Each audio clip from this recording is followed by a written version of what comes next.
Hello అండి. శివరాత్రి రోజున ఉపవాసము, జాగారాలు చేసి, ఆ స్వామివారి ఆశీస్సులు అందరూ పొందారు కదా! ఈరోజైతే నేను లాంగ్ వీడియో పోస్ట్ చేస్తున్నాననమాట. ఎక్కువ షార్ట్ వీడియోలే పోస్ట్ చేస్తున్నాను గానీ, లాంగ్ వీడియో తీయలేదు.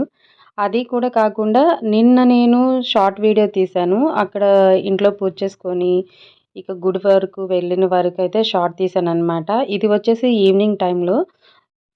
ఈవినింగ్ అంటే నైట్‌లేండి. 10:30, 11 ఆ టైంకైతే గుడికి వెళ్ళాము.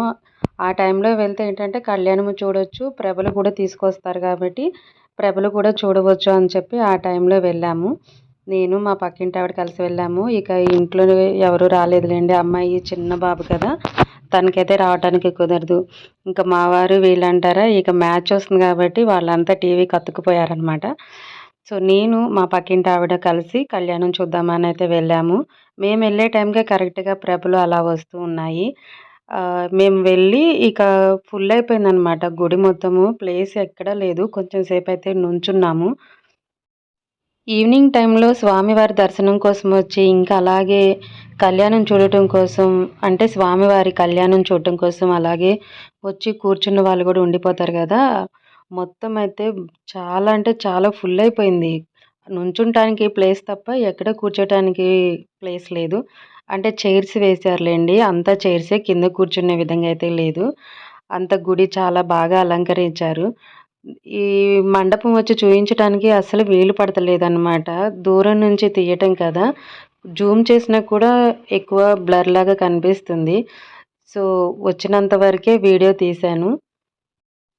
ఇక్కడ శివాలయంలో ఏంటంటే కళ్యాణం జరగబోయే ముందు పానకాల స్వామి గురించి, లక్ష్మీ నరసింహస్వామి గురించి చెప్పి, ఆ శివయ్య అక్కడ ఎలా వెలిసారు అనేది స్టోరీ అయితే చెప్తారండి. ఆ స్టోరీ వింటుంటే మనకు కళ్ళకు కట్టినట్టు మన కళ్ళ ముందే అది జరుగుతున్నట్టుగా అనిపిస్తూ ఉంటుంది. సో, ఆ స్టోరీ వినటం కోసమైనా గుడికి వెళ్ళాలనిపిస్తుందనమాట. కానీ ఎక్కువ టైం అయితే కూర్చోలేదులెండి.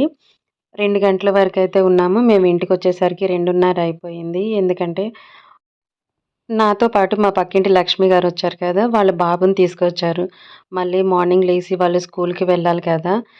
ఇంక అందుకని చెప్పి మేము 2:30 వరకున్నాము. అప్పుడు ఇంక ఇంటికి వచ్చేసిన తర్వాత నేను, మా అబ్బాయి ఇద్దరం కలిసి 4:30 వరకైతే జాగారం చేశాము. ఉపవాసం లేకపోయినా గూడా జాగారం కూడా చేయొచ్చు. జాగారం చేసినా కూడా చాలా మంచిది.